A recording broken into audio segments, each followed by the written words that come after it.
have you back. This is Environmental Intelligence, episode 56 for July 13th, 2026. Starting the week with the environmental regulatory developments that matter for your practice.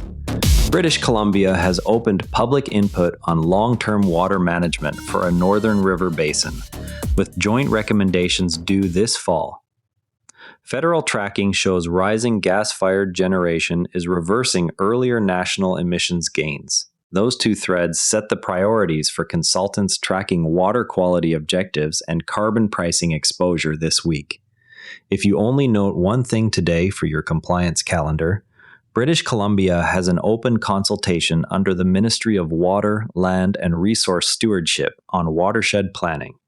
Submit input on management priorities for the basin this month with working group recommendations targeted for fall 2026. Consultants running Phase 2 ESAs or groundwater programs near river corridors in northern British Columbia are directly affected. British Columbia's Ministry of Water, Land, and Resource Stewardship has invited public input on a watershed plan for the basin. A working group will develop joint recommendations on long-term water management. The process directly engages water quality objectives that influence groundwater monitoring programs and contaminated site closure criteria in the region.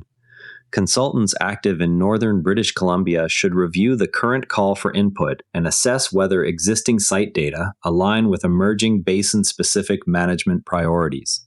No fixed comment deadline is stated, so early engagement is advisable before recommendations are finalized. What I find interesting here is how quickly ministry reviewers are folding these emerging objectives into site review expectations. Federal and provincial emissions accounting shows gas-fired generation increases are reversing prior national reductions. This development affects carbon pricing exposure and future compliance reporting for industrial sites in provinces reliant on gas power. No new regulatory instrument is announced, but project approvals and offset calculations will face heightened scrutiny. There's a nuance here worth understanding when a client's Phase 2 work plan for a former industrial property near a northern British Columbia river lists only standard CCME freshwater guidelines. The consultation now underway will likely produce tailored water quality targets that differ from generic provincial defaults, particularly for parameters tied to historical industrial releases. Experienced assessors cross-check proposed sampling programs against active watershed planning documents before fieldwork begins, because ministry reviewers increasingly require demonstration that site data support the emerging basin plan. The most common oversight occurs when teams treat all river-adjacent sites under uniform Tier 1 numbers.